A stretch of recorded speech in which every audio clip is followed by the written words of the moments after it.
결정의 시간이 다가왔다. 예수님께서 사도들에게 내가 너희를 돈주머니도 여행 보따리도 신발도 없이 내보냈을 때 너희에게 부족한 것이 있었느냐 하고 물으셨다.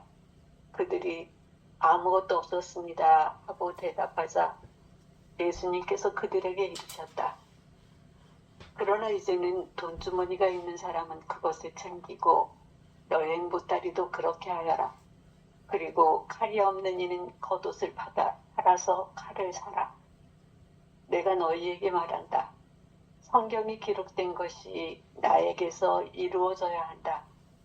그는 무법자들 가운데 하나로 헤아려졌다는 말씀이다. 과연 나에 관하여 기록된 일이 이루어지려고 한다. 그들이 주님 보십시오. 여기에 칼 2자루가 있습니다. 하자 그분께서 그들에게 그것이면 넉넉하다 하고 말씀하셨다. 아멘. 예, 루카복음 22장 35절에서 38절은 예수님의 지상 생활의 마지막 정점을 도달하는 순간입니다. 동시에 순환과 죽음이라고 하는 어두운 골짜기로 진입하기 직전에 긴박한 대화를 기록하고 있는 부분인데요. 이는 단순한 작별 인사를 넘어서 이제 제자들이 지금까지 경험해왔던 이제 시대가 저물고 박해와 그리고 적대감이 가득한 새로운 세상이 도래했음을 선언하는 아주 중대한 전환점을 형성하고 있는데 예수님께서 이 순간에 제자들에게 과거의 전대나 배낭이나 여벌 옷이나 신발 자루도 갖지 말고 파견하셨던 시절을 상기하면서 그때 그들이 아무것도 부족함이 없었음을 확증하게 합니다. 이어서 이제는 전대가 있는 사람은 그것을 챙기고 배낭도 그렇게 해서 칼이 없는 사람은 겉옷을 팔아서라도 칼을 사가라 라는 말씀으로서 복음 전체를 간통하는 아주 무소유의 가르침과 강렬한 대조를 이루는 또 다른 현존의 가르침 우리에게 전해주고 있죠. 그러니까 이 복음서의 가치는 단순히 역사적 진술을 넘어서 시공간을 초월해서 지금 여기 이 순간 우리 곁에 살아계신 하느님의 현존을 어떻게 인식하고 그 현존 안에서 어떻게 영적인 무장을 해갈 것인지를 가르쳐 주는 말씀이라고 볼 수 있죠. 하느님의 현존은 과거에 기록된 사건이 아니라 지금 여기 이 순간 일상 가운데서 치열한 영적 전쟁태 속에 살아 움직이는 역동적인 실제다 이렇게 보는 거죠. 제가 요즘에 이제 그 전쟁과 평화라고 하는 톨스토이 작품을 아마 모르겠어요. 한 2주에서 20일 가까이 잡고 쭉 읽어볼 테인데 전쟁과 평화라고 하는 이 작품 전체가 사실상은 문화, 정치, 경제, 사회, 문화 그리고 인간 간의 관계, 사랑, 연애 그리고 인간의 총체적인 삶 전체를 얘기하는데 그 바탕으로서는 전쟁이라고 하는 상황. 그러니까 실제로 어떤 의미로 보면 우리 인간의 삶은 전쟁과 같은 상황이죠. 그러나 그 전쟁과 같은 상황이 실제로 전쟁 속에 전쟁만 있지 않고 평화가 같이 있는 상황이라고 하는 것을 전제하면서 이 얘기가 시작되어지는 것처럼 오늘 이 루카복음 22장 35절에서 38절도 어쩌면 우리의 삶이라고 하는 이 전쟁통 속에서 실제로 전쟁과 같은 세상 전체가 평화로운 세상이다. 이곳이 곧 바로 하느님 나라의 세상이다. 라고 하는 것을 설정해 주는 것과 같다. 이렇게 말씀드릴 수 있죠. 예수님께서는 제자들과 대화를 과거의 경험을 묻는 것으로 시작하지만 루카복음 9장과 10장에서 12제자들과 72제자들을 파견하실 때 예수께서 하셨던 말씀과는 좀 분위기가 다르죠. 루카복음 9장과 10장에서는 뭐라고 합니까? 배낭이나 빵이나 돌이나 어떤 것도 가져가지 말라고 명하시죠. 이는 제자들이 자신의 존재 자체로 살아야지 어떤 도구에 의지해서 사는 것은 하느님 나라의 삶의 방식이 아니다라고 하는 것을 전제함으로써 지금 여기 이 순간 하느님의 현존을 사는 아주 중요한 포인트는 있는 그대로 지금 이대로의 삶이라고 하는 것을 우리에게 각인시켜주는 말로 9장 10장에서는 너희들은 갈 때 지팡이나 배낭이나 빵이나 어떤 돈자루나 신발자루도 가지지 말라라고 얘기를 했지요. 오직 하느님의 섭리와 사람들의 환대에 전적으로 의지하라고 하셨는데 지금 이번에 여기서 루카복음 22장 35절 38절에서는 기본적으로 십자가의 순환을 앞둔 아주 긴박한 상황이기 때문에 예수님께서는 전대와 배낭을 챙겨라 이렇게 얘기합니다. 심지어서는 생존의 필수품인 겉옷을 팔아서라도 칼을 사야 한다라는 말씀을 전제합니다. 이러한 명령의 변화는 예수님의 공생활 기간 동안 누렸던 그 대중적 호의와 환대 시기가 이미 끝났고 이제는 스승인 예수님이 불법자로 취급받아서 처형당하는 상황에 따라서 제자들 역시 세상의 적대감과 박해에 직면하게 될 것임을 암시하는 말씀이죠. 이는 하느님의 보호가 사라졌다는 의미가 아니라 변화된 환경 속에서 하느님의 일을 하기 위해서 제자들이 더욱 주도적이고 책임감 있는 영적 무장을 갖추어야 함을 뜻하는 말씀이라고 말할 수 있죠. 그래서 조금 루카복음 9장 10장과 좀 비교해서 좀 이렇게 본다면 루카복음 9장 10장은 전적인 현존에 대한 신뢰, 지금 여기 이 순간 이와 같이 살아있는 그리스도 현존에 대한 온전한 신뢰와 의탁이 키워드라고 말할 수 있죠. 그런데 루카복음 22장에서는 순환 직전의 지침으로서 핵심 키워드는 영적 준비와 책임성을 키워드로 삼습니다. 그러니까 깨어있으라는 말이에요. 그 깨어있으라는 말이 바로 현존의 칼을 쥐어야 한다. 지금 이 순간의 칼, 이 칼이라고 하는 것은 무슨 칼이냐면 우리가 늘 그렇게 얘기하시잖아요. 예수님이 너희는 늘 뱀같이 지혜롭고 비둘기처럼 순수하여라. 이 두 가지를 동시에 갖추어라 라고 말하는 거예요. 그러니까 이 세상에서 갖추어야 할 준비도 충분히 갖추고 그리고 영적인 준비도 충분히 갖춰야 돼. 이게 두 칼을 가지라는 말하고 똑같은 말이죠. 그래서 루카복음 9장 10장에는 준비물을 금지시키는 전대도 배낭도 신발자금도 돈도 어떤 것도 지참하기를 금지하는데 여기서는 전대도 가지고 가라. 배낭도 지참하라. 그리고 칼도 구입하라. 이렇게 얘기하죠.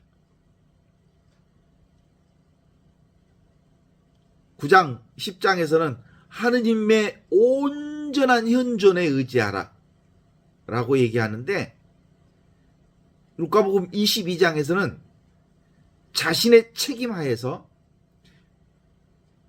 자원을 확보해서 필요한 것을 갖추어라. 영적 자각이 필요하다.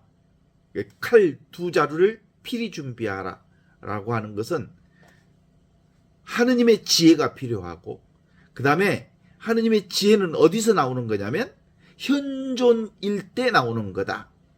그래서 현존하라고 하는 현존의 칼과 지금 내가 준비해야 할 칼들이 필요하다라고 하는 것을 얘기하죠.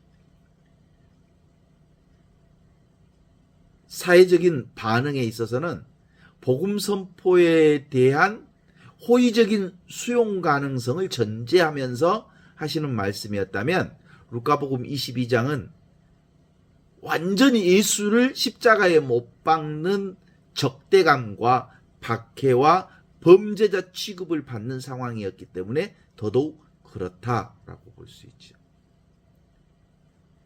그래서 상징적인 의미로 보면 평상시에는 늘 텅 빈 충만함을 준비하라 라고 말하지만, 순환 직전인 이 지침서에 의하면 무장한 사도의 영성이 필요하다. 전대를 메고, 그리고 배낭을 지참하고 칼도 구입하라 라는 말씀을 하는 거죠. 그래서 여기서 전대는 돈을 담는 주머니, 배낭은 여행에 필요한 식량, 최소한의 물품을 담는 자료를 의미하는데, 과거에 이를 금지했던 것은 제자들이 자신의 재물에 마음을 두지 않도록 하기 위함이었다면, 여기서는 이제 이를 지참하라고 하신 것은 바로 하느님 나라의 지속 가능성을 위해 구체적인 준비가 필요함을 인정하신 것이라고 볼 수 있죠. 다시 말해서 돈 없이는 주님의 일을 할 수 없다는, 돈 없이도 주님의 일을 할 수 있다고 하는 이 아니란 생각을 버리고 주님의 일을 위해서 필요한 것들, 필요한 재물과 재능을 써라 라는 거죠. 지식도 적극적으로 활용해서 거룩한 책임감을 요청받고 있는 말입니다. 그러니까 상황 따라, 조건 따라 하느님께서는 우리에게 하느님 나라의 일을 하는데 어떻게 하라고 하는 구체적인 지침서가 있지만, 상황 따라, 조건 따라, 흐름에 따라서 가는 것이 바로 하느님 나라다라고 말씀하는 거죠. 현재적 관점에서 전대와 배낭은 우리가 세상을 살아가면서 갖추어야 할 전문성이라고 말하고, 사회적 자산이라고 말하고, 마음의 여유라고 상징할 수 있다면, 하느님의 현존은 우리가 아무것도 하지 않고 하늘만 바라볼 때보다 우리가 최선을 다해서 일상을 준비하고 자신의 몫을 다하는 과정 속에서 더더욱 하느님 나라가 드러난다라고 말할 수 있죠.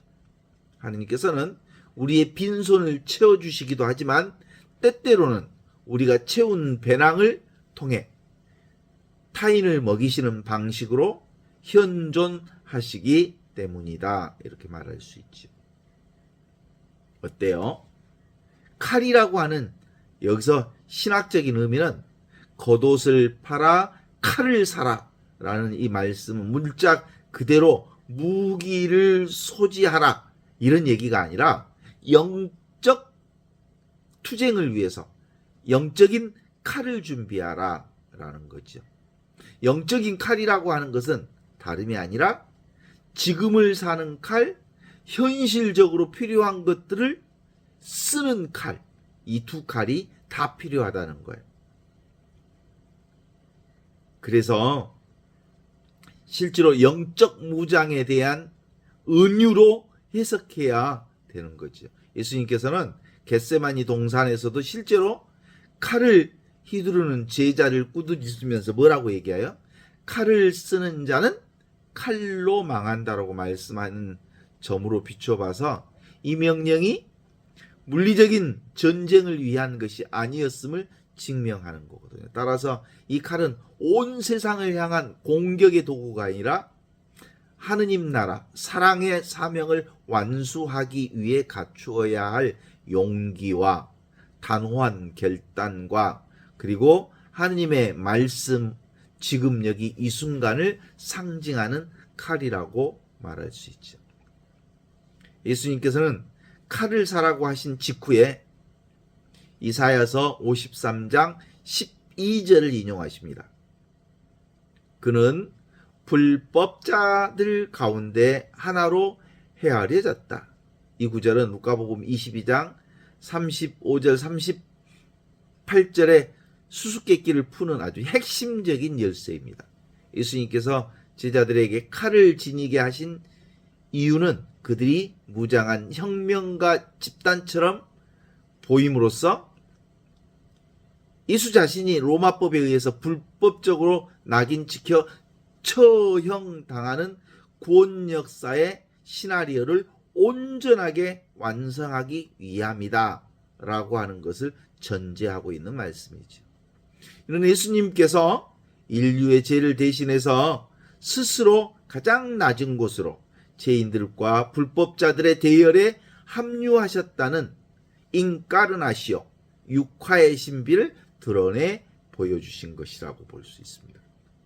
하느님의 현존은 늘 거룩하고 깨끗한 곳에만 머무르는 게 아니라 세상으로부터 손가락질 받을 만한 죄인들의 고통과 연대하는 그 불법적 자리와 함께 계신다는 것을 전제하는 말씀이죠.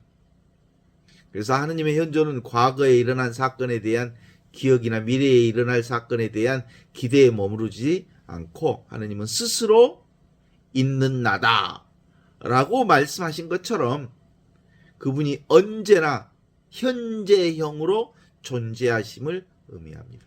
그러니까 이 누가복음 22장에서 예수님께서는 제자들에게 말씀하시는 이제는 이라는 시점은 하느님의 구원 에너지가 불출되는 결정적인 찰나, 그러니까 찰나 순간순간 하느님의 시간대에는 바로 하느님의 영적 칼이 필요하다라는 말씀을 주시는 거죠. 하느님께서는 우리가 발딛고 서 있는 이 땅, 우리가 숨쉬고 있는 이 공기, 우리가 마주하고 있는 모든 일상의 사건 속에 육화하여 계신다는 말씀을 주시죠. 태양과 바다와 같은 자연뿐만 아니라 버스 안의 소음, 자동차 안의 소음, 직장 안에서의 고된 업무, 가족과의 갈등 속에서도 하느님은 현존하시면서 우리에게 하늘꽃을 피워내어 주십니다. 그 하늘꽃이 바로 지금 여기 이렇게 살아있는 하느님의 현존을 드러내 보여주시는 말씀이지요. 그러니까 하느님께서는 겉옷을 팔아 칼을 사라고 하신 것은 다가올 시련이 하느님의 계획 안에 있음을 받아들이라고 하는 강력한 요구의 말씀이기도 합니다. 하느님의 섭리에 나를 온전히 내어 맡기는 바로 현재의 성사, 현재의 이 순간은 하느님의 뜻이 우리에게 건네오는 통로라고 말할 수 있습니다. 이게 바로 축복이 있죠. 하느님의 살아있는 현존 안으로 들어가기 위해서는 우리가 걸치고 있는 무거운 겉옷을 가감하게 벗어 던져야 합니다. 현대인에게 겉옷은 남들에게 보여지는 완벽한 이미지이거나 경제적인 인정이 나를 지켜줄 것이라고 하는 착각일 수 있죠. 하느님께서는 우리가 이러한 인간적인 보호막을 팔아서 그 대신 하느님의 말씀이라고 하는 예리한 칼을 소유하기를 원하십니다. 그래서 가톨릭 교회에서 영적인 큰 두 개의 칼이 있다면 하나는 영적인 권위와 세속적 세상의 의무를 동시에 얘기하는 거예요. 그러니까 영적인 권위를 현존을 사는 사람은 곧 어떻게 사는 거예요?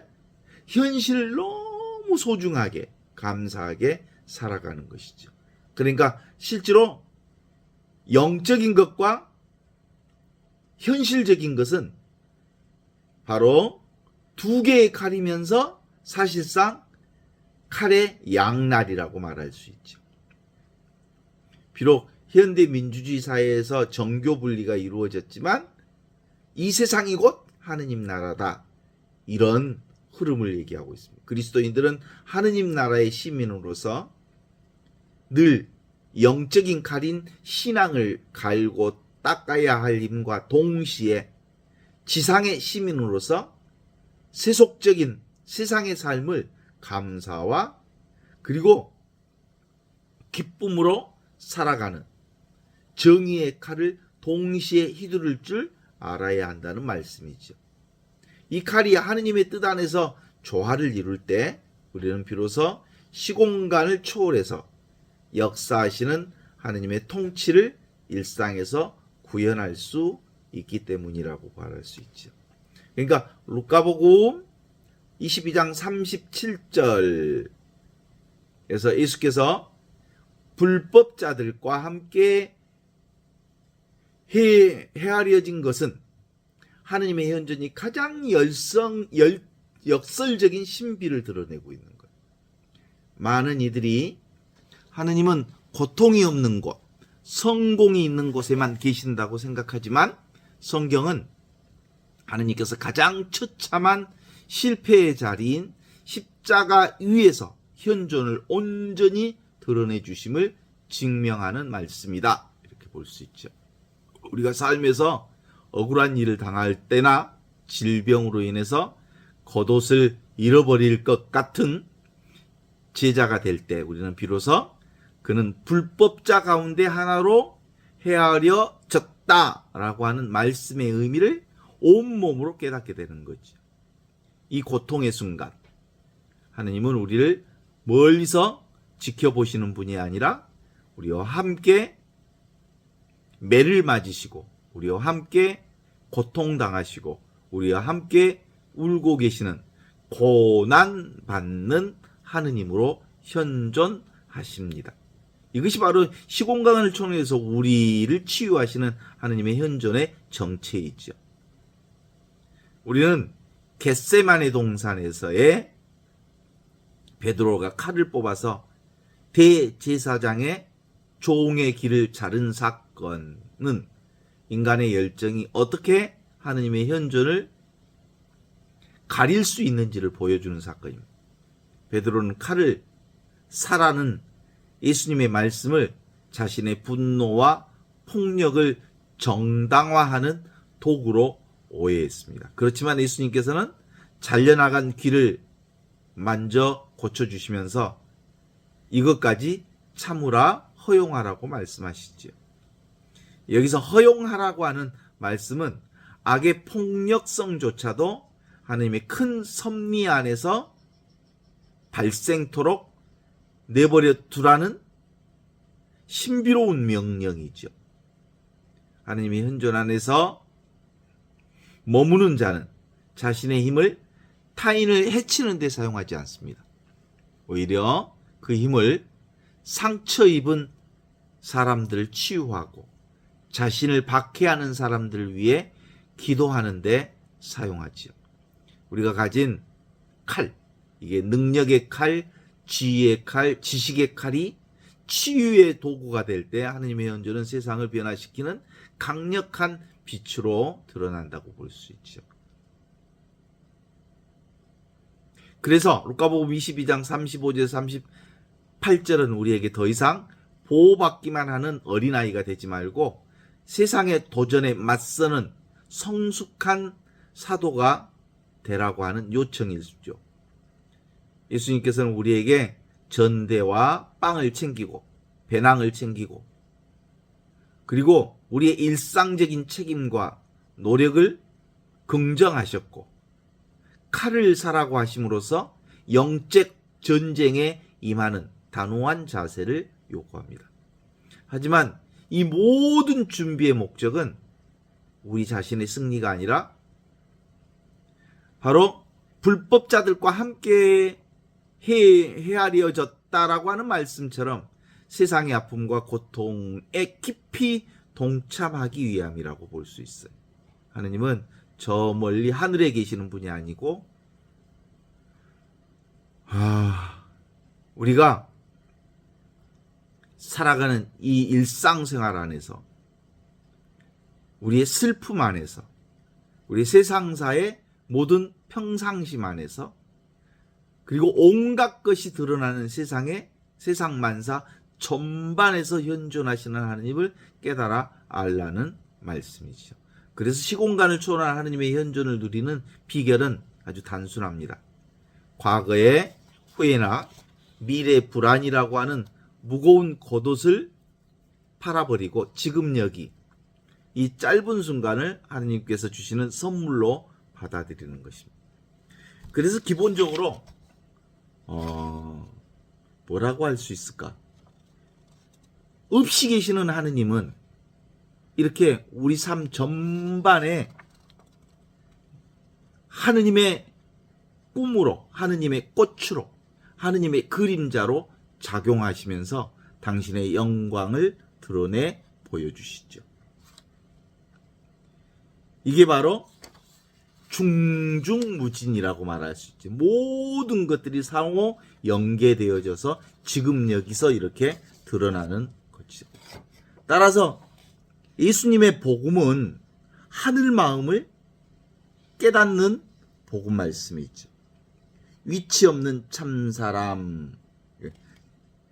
결국은 하느님의 복음 말씀은 너무나도 분명하죠. 하늘 마음, 내 마음, 본래 내 마음이 지금 현장 안에서 펼쳐지는 마음으로 드러나고 있음을 표현하고 있어서 실제로 밤늦게 우리가 이렇게 공부하는 이유가 뭐냐면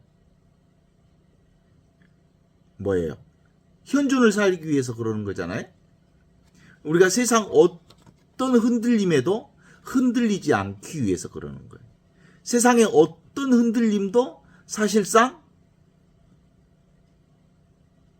중중무진, 어떤 걸림도 없는 사사무예 또는 이사무예라고 말할 수 있는데 실제로 사사무예, 이사무예라는 어떤 걸림도 없다. 그래서 걸림없이 드러나는 하느님 나라의 현실을 살아가는 거예요. 우리가 그 청어람이라는 말씀 있잖아요. 청색은 어디서 나왔어요? 남색에서 나왔는데 남색에서 나온 이 청색이 남색보다 더 푸르잖아요. 그래서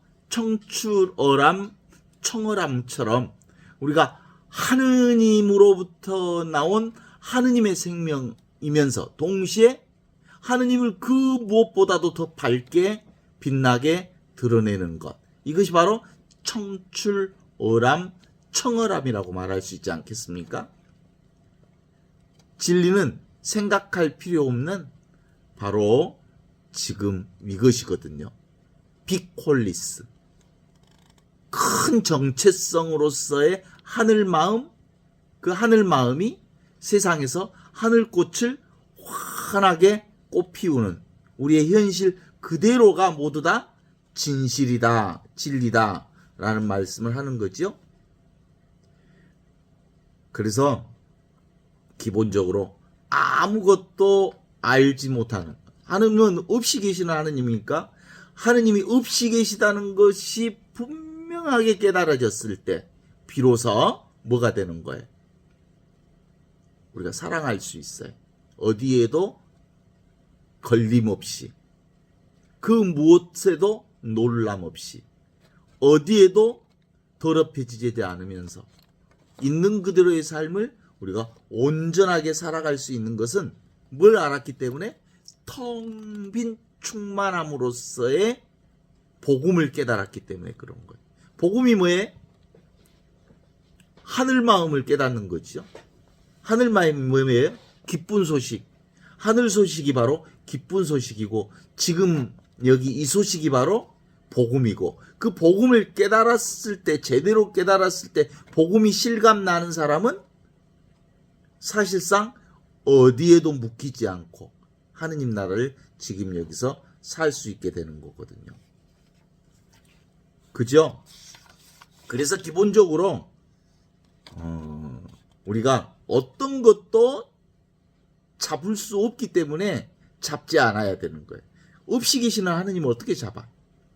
그래서 하느님 나라는 정말로 어렵지 않다. 그래서 지도문안 유혐간태.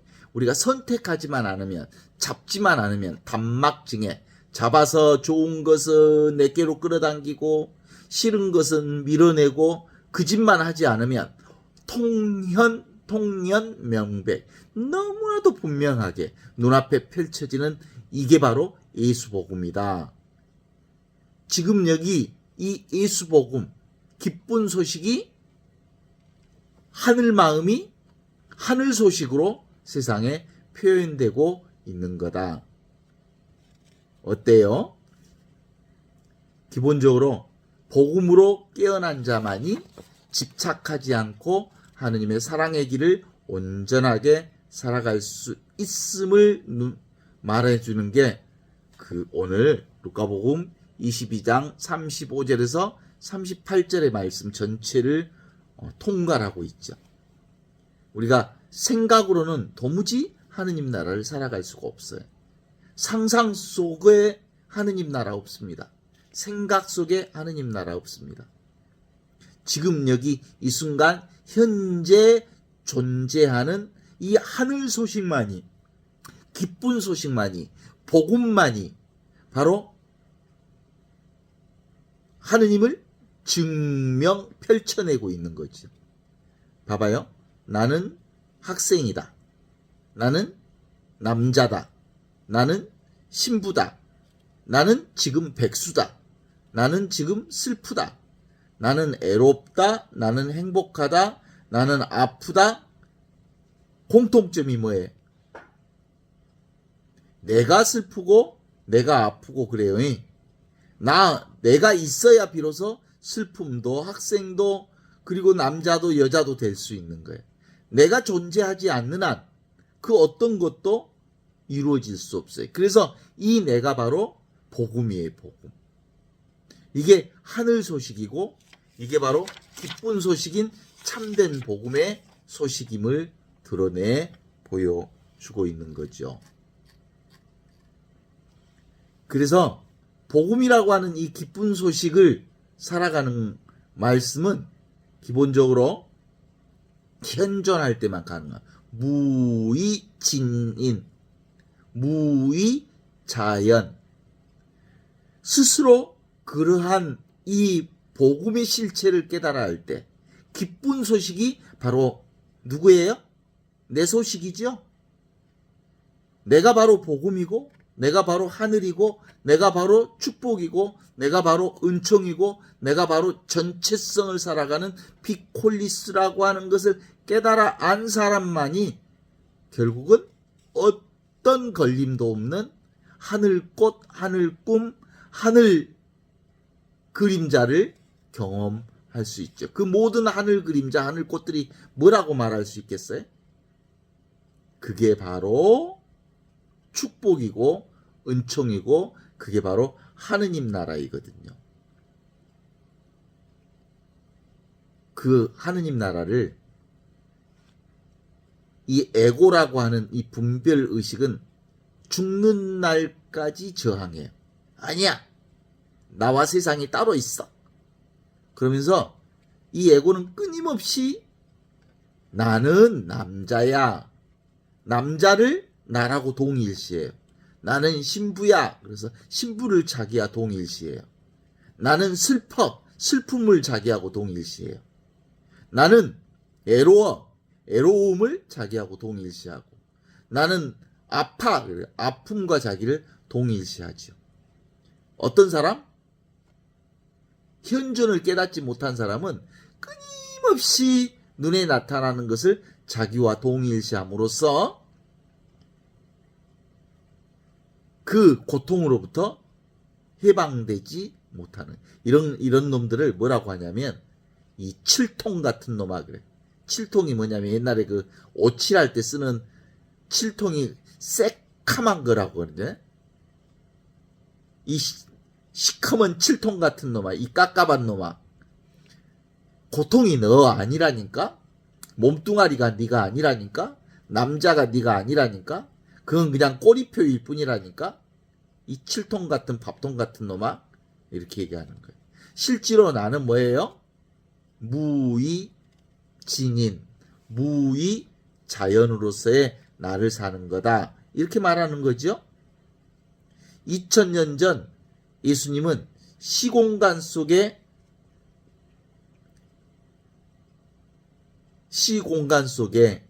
나와 개체의 유한한 자로 오셨지만 실제로는 시공간을 초월해서 그리스도로 오셨어요.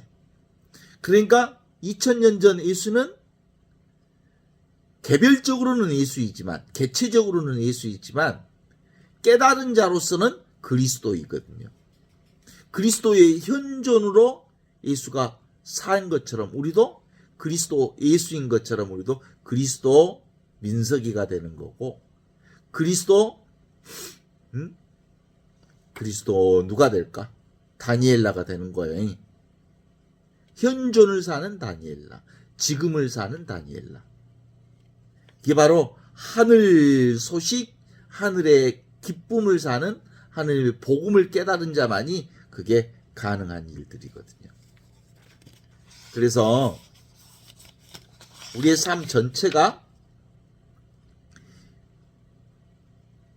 하느님 나라라고 하는 것을 깨달은 사람들은 이제 육체와 몸과 세상이 나라고 하는 이 동일시의 착각으로부터 벗어날 수 있어요. 우상을 섬기지 말라라고 하는 것은 상에 속지 말라라고 하는 말씀하고 똑같은 건데, 이 눈에 보이는 상을 경험하는 그것이 뭐예요? 하늘 마음이 상을 경험하는 거거든요. 본래 내 마음, 현존하는 본래 고요하고 본래 순수하고 본래 밝은 이 내 마음이 세상의 온갖 상을 경험하면서 하늘 경험들을, 하늘 그림자를 경험하는 거거든요. 그래서 진리는 늘 이렇게 온전하게 100% 완벽하게 드러나 있다라고 하는 점에 있어서 하늘 소식은 늘 이렇게 온전하게 깨달아져 있는 거죠.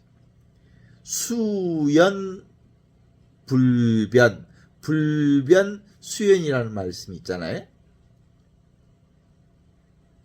수연이라는 말은 바로 세상을 얘기하는 거예요. 세상이 아주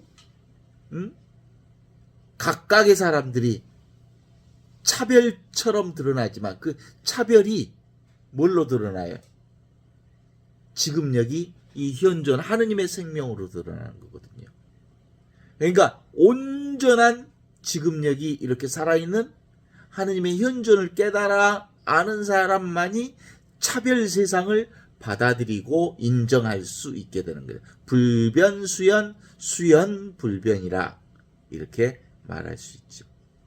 보고 있고 듣고 있고 느끼고 있고 알고 있는 이 모든 것이 바로 평등한 영원한 생명으로서의 이 각 자각의 현존의 삶이 세상의 온갖 차별을 경험할 수 있다는 것을 알기에 정말로 복음을 깨달은 사람들은 세상의 각각의 차별성들을 아주 유연하게 잘 수용하고 받아들이고 차별 세상을 은총과 축복으로 우리가 드러낼 수 있죠.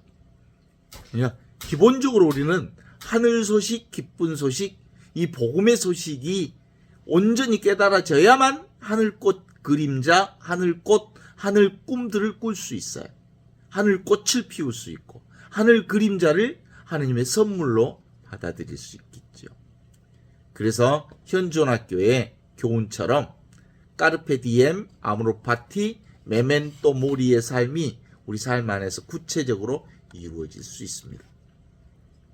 그래서 이제 하늘 소식, 하늘 복음, 바로 하늘의 기쁜 소식이 지금 여기서 이렇게 모든 소식들을 드러내고 있어.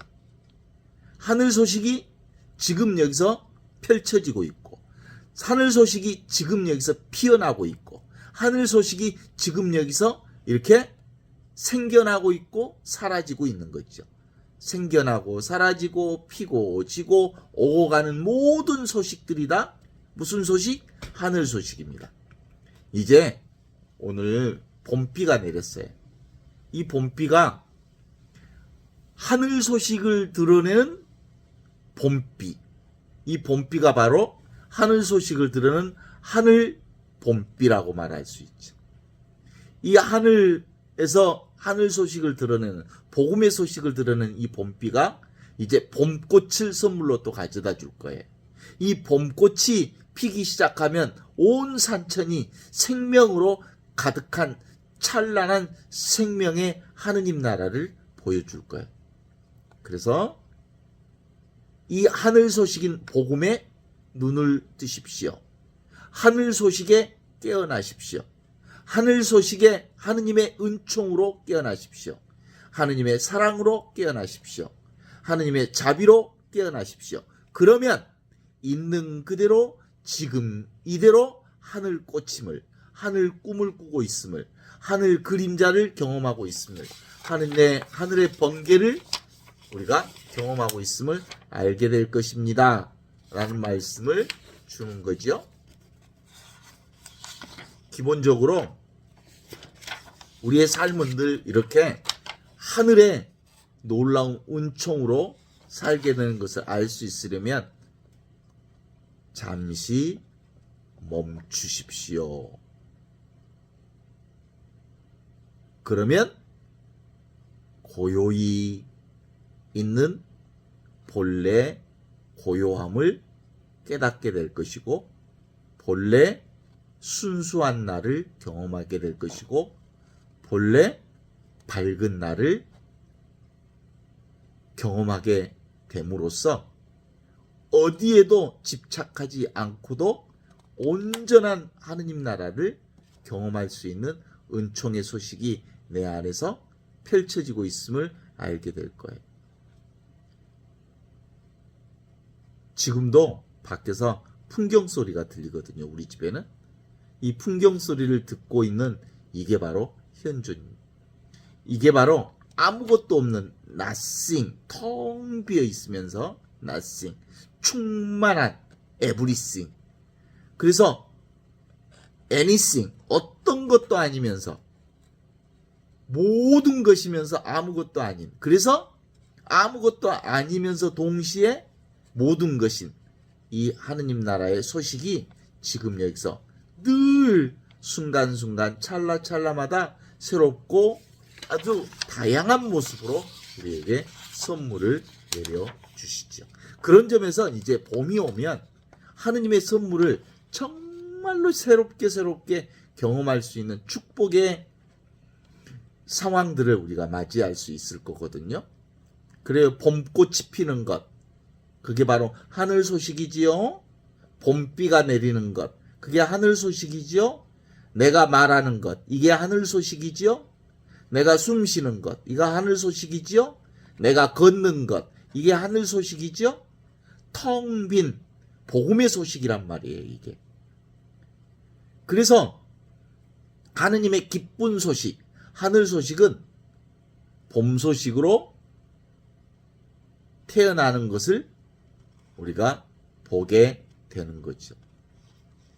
우리가 얼마 전에 폭삭 속았수다라고 하는 그 드라마를 보면서 그 드라마를 통해서 뭘 본 거예요? 하늘 소식을 경험한 거죠. 그 하늘 소식이 늘 있는 이 하늘 소식. 그래서 이 기쁜 소식, 하늘 소식, 이 복음의 소식은 회개하십시오. 그리고 복음을 믿으십시오. 눈에 보이는 대상들을 잡지만 않으면, 온통 하늘 소식으로 가득 차 있음을 경험하게 될 것입니다.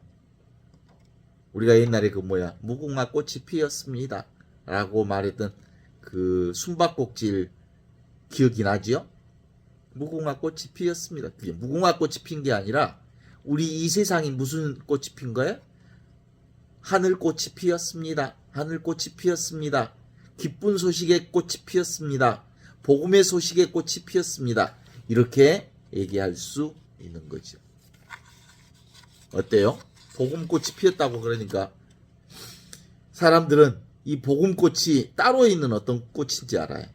온 세상이 복음꽃으로, 하느님의 꽃으로, 하늘꽃으로 다양하게 피어나고 있죠.